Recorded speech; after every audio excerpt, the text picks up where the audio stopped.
The Royal Rumble is my favorite PLE of the year, and it's, oh gosh, less than 2 weeks away. And so today we are going to look at 10-ish booking ideas that are just very, very bad, very horrible booking ideas that I don't want to happen, but could happen. These ideas are so stupid and yet could happen, and you're like, well, why would WWE do a stupid idea? Come on, guys and girls.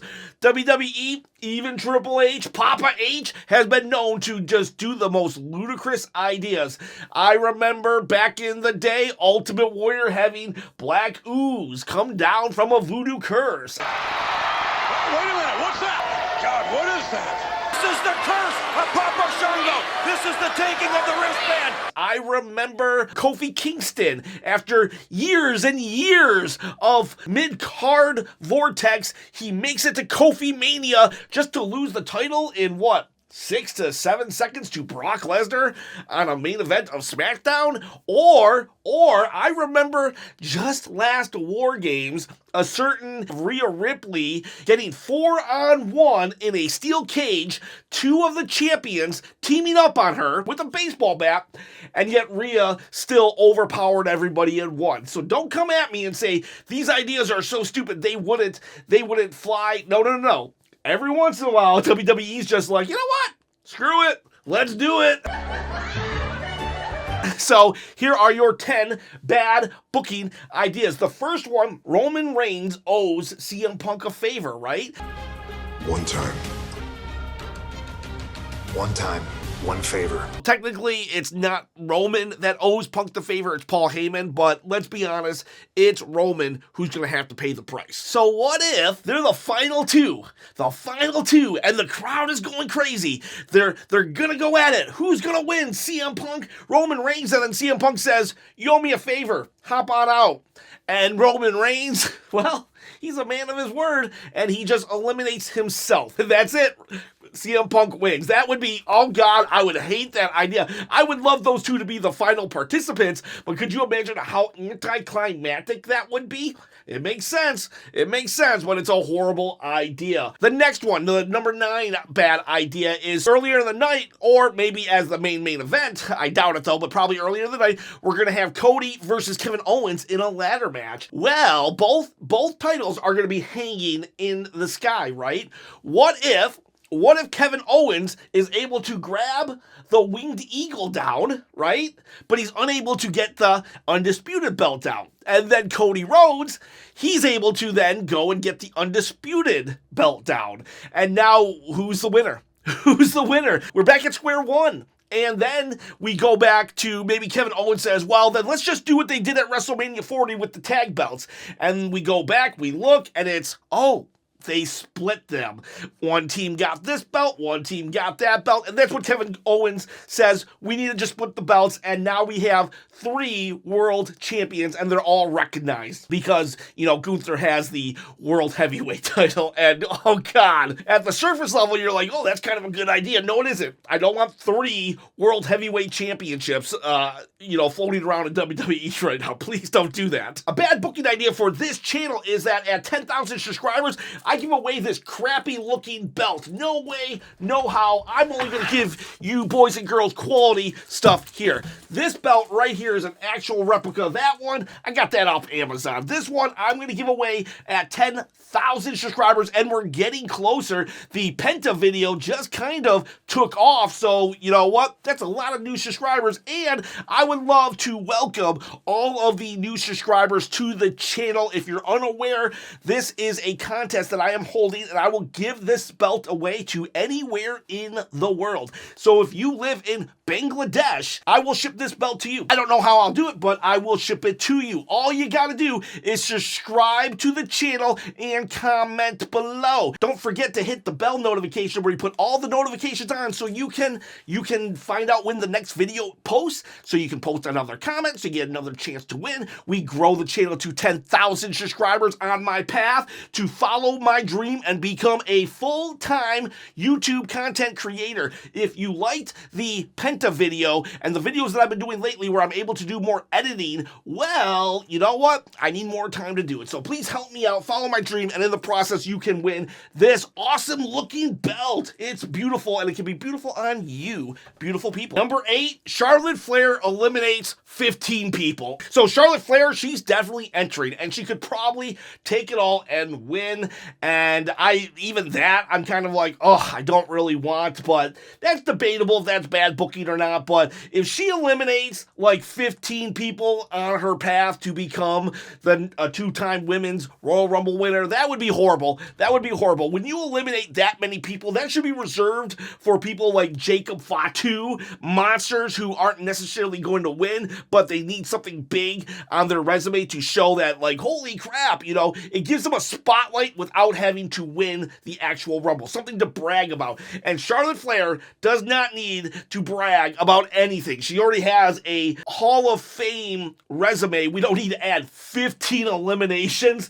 That would just be like, oh man, I would just hate that. I would just not like that at all. Show me the money. Here we go. Shane O'Mac.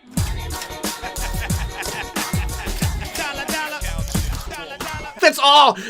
I actually asked. I had 7. I came up with 7 bad ideas for this video, and so I put it on my community tab. Hey, give me some bad ideas, and Jay in Love put just Shane O'Mac. That's all I needed, because I read that and I busted out laughing too. Can you imagine if you don't know who Shane O'Mac is because you just started watching wrestling in the last year or two? Well, first off, welcome to wrestling. You picked a great time to jump on board the crazy, wacky world of wrestling. But Shane O'Mac is the son of Vince McMahon, and well, you know, he had some banger matches. I'm not gonna lie, he had banger matches back in the Attitude Era, but he came back in like the 2010s, and it was just like, why is this guy still like so overpowered for being like a 40, 50-year-old dude who doesn't wrestle on a full-time basis, just like trading punches with the Undertaker? And I'm like, okay. And so the last time Shane O'Mac appeared, it was at WrestleMania. Let's just forget about that debacle where he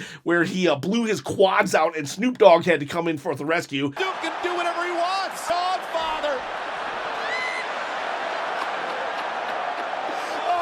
No joke. Look it up. We go back to the Royal Rumble that he made a surprise appearance at the Royal Rumble, and he wanted to just like completely be the man in that Royal Rumble, to the point that Vince McMahon, his dad, who's notorious for horrible ideas, was just like, son, you're fired. He fired him. Shane McMahon wanted to put himself over so much in the last Royal Rumble that he was in, his dad fired him. Please, no Shane O'Mac. That is definitely a bad idea, J&J, and I love it. Thank you for that. All right, so I lost track of what number I'm on, so no more numbers. There's like 10 or 11 of these. The next one, let's have John Cena win the Royal Rumble, but then he decides, you know what? No shortcuts. No shortcuts. I'm going to do this the hard way and the right way for my 17th and final title win. So he gives up. He relinquishes his title opportunity that the Royal Rumble comes with. And he says, I'm just going to put in the hard work and work my way from the bottom to the top to just give up the Royal Rumble ticket to WrestleMania. That would just totally bury the stipulation of going to WrestleMania. Here's another one from the subscribers that I actually had on my list. It was Negligence and Donatello Leonardo and myself. We all came up with Liv Morgan wins the Royal Rumble. She definitely could feasibly win the Royal Rumble and that would be a great win for her. But the problem is she would then go on to pick Rhea Ripley as her opponent. And that would be horrible because we just had to sit through this long drawn out feud that never ended between those two. So for Liv to win and then say, I want Rhea at WrestleMania, it would be like, oh my God. Their feud was great up until SummerSlam. It peaked and then it just was downhill from there for the next 6 months. So we don't want to revisit that anytime soon. So Liv, if you win, please pick Tiffy time. Okay, so here's a small one, but still a bad idea because they've just been burying LA Knight left and right. So LA Knight is kind of in a feud with Jacob Fatu and Tama Tonga right now.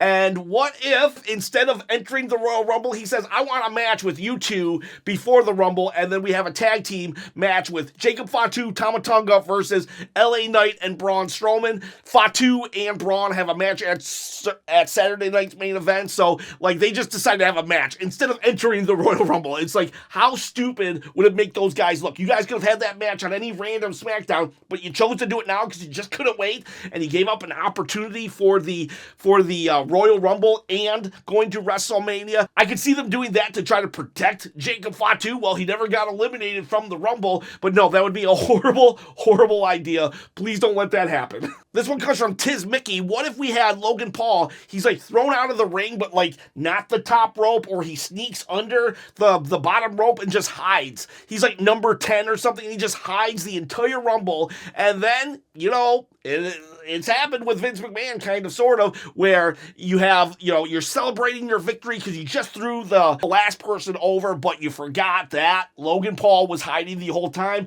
and Logan Paul then dumps you out, and he gets a championship match against Gunther at WrestleMania. I hate when the wrestlers just cherry pick in the corner or under the ring. You know, if it's part of the story, that's fine, but if the story is they're going to sandbag to win the entire thing, no, I hate that. I hate that. I don't mind them doing it to get heat because, oh my gosh, I can't believe they were there for so long, but they still got to lose. But if he ends up winning because of that, and I'm not even a Logan Paul wrestling hater because I actually like Logan Paul and feel that, you know what, if he won the Money in the Bank, I'd be okay with that, but not the Royal Rumble, not in that manner. All right, so speaking of Gunther, here's one. We got Gunther fighting Jey Uso, at Saturday's main event this weekend, and 1 week later is Royal Rumble. What if Jey Uso wins? He actually topples Gunther, so Gunther then enters the Royal Rumble. He wins it, and then he picks Jey Uso to be his opponent. That would suck so bad because it's like,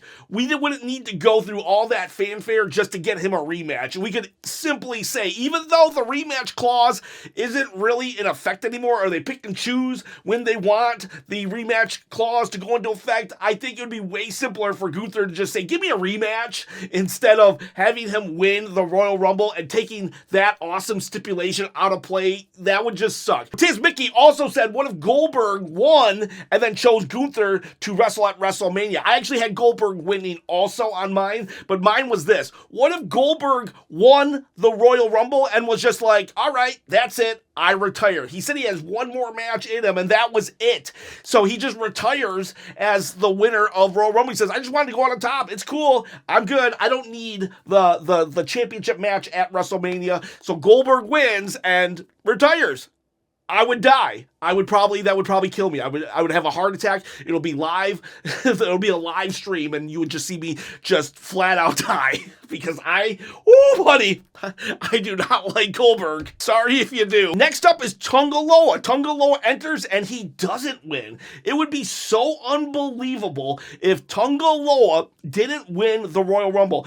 We would have to put, like, I don't even know, maybe we could put him in a straitjacket and give the other 29 participants a chance, because Tangaloa, no doubt in my mind, if he doesn't win, it would just reveal that wrestling is just fake. Tangaloa, he's the real deal. If there was a picture of a perfect athlete ever to be created, it would be Tangaloa. Right? Am I right? Tangaloa needs to win this to legitimize wrestling. All right. Thankfully for all the other wrestlers, Tangaloa is actually injured right now. So I guess Tangaloa will allow someone else to win the Rumble this year. Sheamus wins the Royal Rumble for the second time in his career, and so now it's time to choose on Raw. Who is he going to pick? He has Cody over here. He has Gunther over here. He's had banger matches with Gunther. He kind of wants to have a banger with Cody Rhodes, and he's like, all right, who am I going to choose to fight at WrestleMania for the championship? I choose Braun Breaker for the Intercontinental Champion, because he's never held the Intercontinental Intercontinental Championship, and that's part of his storyline, so it would make sense, but God, would I hate that. No world should you ever pick a secondary title if you win the Royal Rumble or even Money in the Bank. I don't even care if you're Sheamus chasing the Intercontinental Champion. It should always be the champion. And he has a match with Braun, actually, at Saturday Night's Main Event, but what if he loses, and Braun's like, never again will you challenge for this belt, so he goes and wins the Rumble. That's how he gets the challenge, and no way. It would feel stupid of Sheamus. Even though that's like one of his main things for his character, you always pick the top title. Always pick the top title. All right, we got two more. What if Cody Rhodes, he wins, right? He wins his match with Kevin Owens, and then he's like, you know what? I said I would be a fighting champion, and that's what I'm going to be. So then he enters himself into the Royal Rumble, and he goes on and wins, becoming the first ever 3 in a row, back-to-back Royal Rumble winner. I don't want that, but, Triple H loves to show how strong Cody Rhodes' title reign is, so he puts Cody in the Rumble, and Cody wins it. And yeah, my eyes would bleed. And the final bad booking, horrible Royal Rumble idea that I do not want to happen, I got from TTJC, but I'm going to put my own spin on it. Tiz Mickey also had a version like it. So thank you everybody who did respond to that post about bad booking ideas. But what if we had, similar to the Logan Paul earlier one, where we have Dominik Mysterio, he's hiding, right? He hides under the ring, and then they think they won the Royal Rumble, and he tosses them out. Dominik Mysterio tosses them out and wins. Okay, so that was their idea. Now here comes my idea, which, brilliant, thank you for putting that out there. So then, Dominik Mysterio, he gets on the mic, and he says, I choose, because he gets to choose a champion, right? He says, I choose Rhea Ripley. And it's like, what?